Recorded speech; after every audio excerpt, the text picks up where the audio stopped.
नमस्कार दोस्तों, आज मैं आपको हरियाली तीज व्रत में सुनी जाने वाली गणेश भगवान की कहानी सुनाने जा रही हूँ। प्रेम से बोले गणेश भगवान की जय हो, भोलेनाथ की जय हो, पार्वती माता की जय हो। समय की बात है, एक गांव में एक साहूकार रहता था। उसके 4 पुत्र और एक पुत्री थी। साहूकार के बेटे बड़े थे, इस कारण उनकी शादी हो गई। घर में 4 बहुएं आ गईं। चारों बहुएं तीज का व्रत करती और कथाएं सुनती थीं। व्रत कथा के अंत में वह गणेश भगवान की कथा भी सुनती थीं। परंतु उनकी जो ननद थी छोटी, वह व्रत कथा तो बड़े ही प्रेम से सुनती, परंतु जब गणेश कथा की बारी आती तो वह खड़ी हो जाती और घाघरा झाड़कर चली जाती। गणेश भगवान ने कई बार सोचा कि अभी यह छोटी है, बड़ी हो जाएगी तो समझ जाएगी, परंतु वह हमेशा ऐसा ही करती थी। एक दिन भगवान गणेश रुष्ट हो गए और कन्या को सबक सिखाने के लिए एक भौरे का रूप धरा। रात हो गई, साहूकार की बेटी सो गई।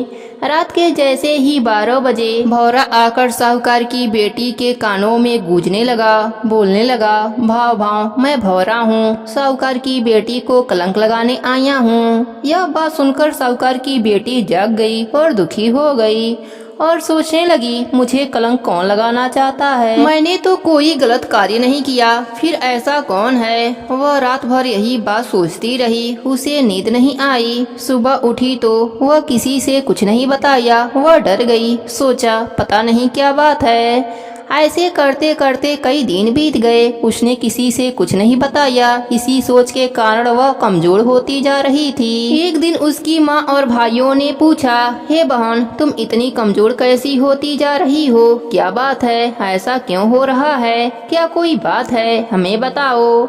तब बहन छोटी ने कहा, मैं आप सबको क्या बताऊं? रात के जैसे ही 12 बजते हैं तब एक भौरा आता है और कहता है, भाव भाव मैं भौरा हूँ, साहूकार की बेटी को कलंक लगाने आया हूँ। यही सुन सुनकर मेरे कान थक गए हैं। मुझे चिंता हो गई है, पता नहीं मुझे कलंक कौन लगाना चाहता है। मैंने आज तक कोई गलत कार्य नहीं किया। यह सुनकर उसका बड़ा भाई बोला, बहन आज मैं तेरे पास रहूंगा और उस भौरे को पकड़ कर लाऊंगा। उससे पूछूंगा कि मेरे बहन को कलंक क्यों लगाना चाहते हो।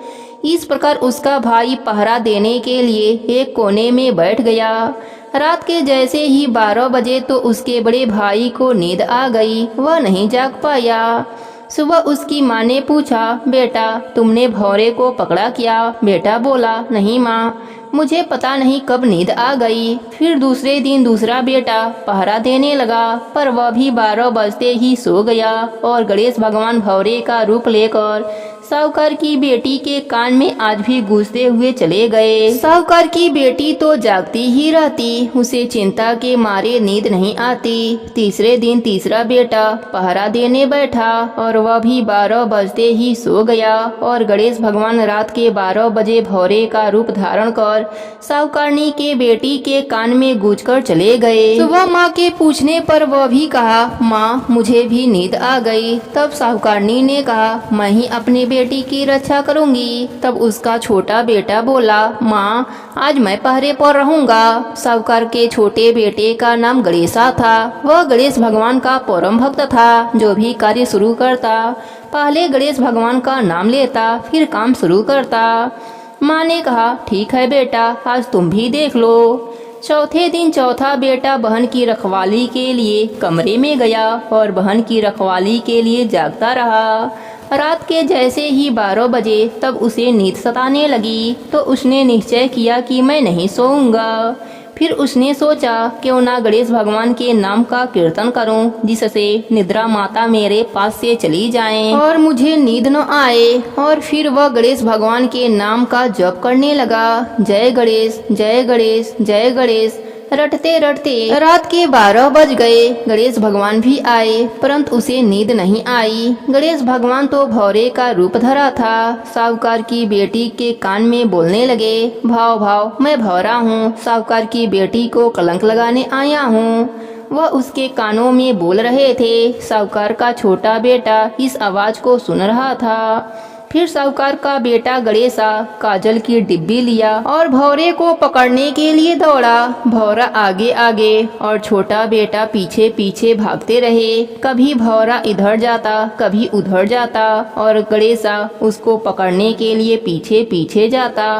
आखिर में गणेश भगवान को उस डिब्बी में बंद होना पड़ा और छोटा बेटा भौरे को डिब्बी में बंद करके अपने तकिए के नीचे रखकर सो गया। सवेरे उठा तो अपने माता पिता को प्रणाम करके बोला, माँ, आज मैंने उस भौरे को पकड़ लिया है जो बहन को कलंक लगाने आता था। उसको मैं पकड़कर डिब्बी में बंद कर दिया है। माँ और पिता दोनों प्रसन्न हुए और बोले, दिखाओ वह कौन है। तब उसने कहा, मैंने उसे एक डिब्बी में बंद किया है, कहीं वह उड़ न जाए। इसलिए सब इकट्ठे होकर इस डिब्बी को खोलते हैं। फिर उससे पूछते हैं कि वह इस प्रकार की बातें क्यों कर रहा था। तब सभी गोल इकट्ठे हुए। गणेशा ने उस डिब्बी को खोला तो देखता है भौरे का रूप धारण किया हुआ डुबका हुआ गणेश भगवान उस डिब्बी में बैठे हैं। साहूकार और साहूकारनी बोले, तुम कौन हो जो भौरे के रूप में हो और मेरी बेटी को कलंक लगाना चाहते हो। गणेश भगवान कुछ नहीं बोले। फिर गणेशा बोला, बताओ तुम कौन हो, भूत हो, प्रेत हो, किसी योनि के हो, कौन हो, तुम साधारण भौरा हो या असाधारण भौरा हो, मुझे बताओ। तुम मेरी बहन को कलंक क्यों लगाना चाहते हो। मैं गणेश भगवान का शपथ खाकर कहता हूँ, मैं तुम्हें छोड़ दूंगा अगर तुम मुझे सच बता दोगे तो।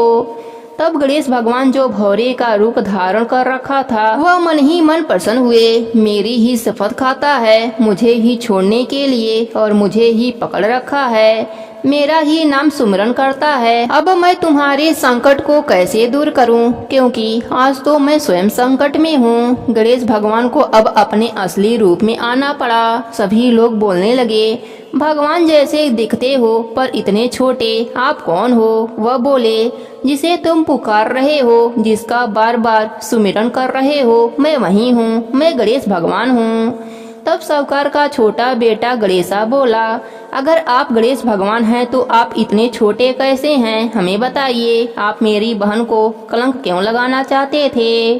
तब गणेश भगवान ने अपना रूप बढ़ाया। वह डिब्बी से बाहर आए। भगवान ने वह रूप दिखाया जिनका माता पार्वती दर्शन करती हैं, शिव जी जिनको गोद में बैठाते हैं। ऐसे गणेश भगवान का दर्शन करके सभी परिवार वाले उनके श्री चरणों में गिर गए और बोले, हमसे बहुत बड़ी गलती हो गई जो हमने आपको डिब्बी में बंद किया। परंतु भगवान, आपको भौरा बनने की क्या आवश्यकता पड़ी।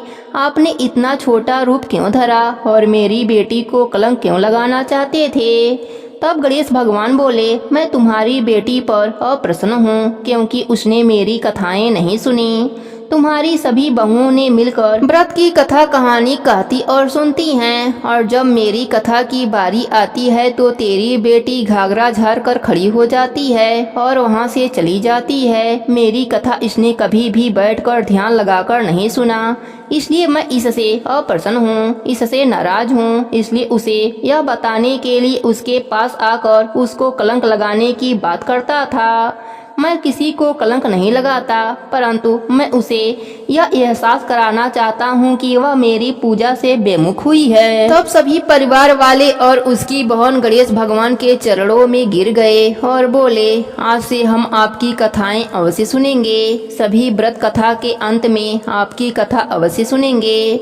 गणेश भगवान प्रसन्न हो गए और बोले, आज के बाद से जो भी मनुष्य मेरी इस कथा को सुनेगा, मैं उसकी सारी संकट को दूर कर दूंगा, उसका घर अन्य धन से भर दूंगा। इस प्रकार गणेश जी की सभी लोग जयकारा लगाने लगे। गणेश जी साहूकार का घर अन्य धन से भर दिया और अंतर ध्यान हो गए।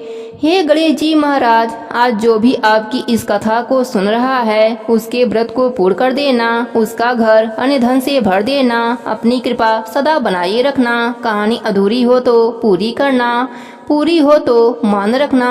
प्रेम से बोलिए गणेश भगवान की जय हो, भोलेनाथ की जय हो, पार्वती माता की जय हो।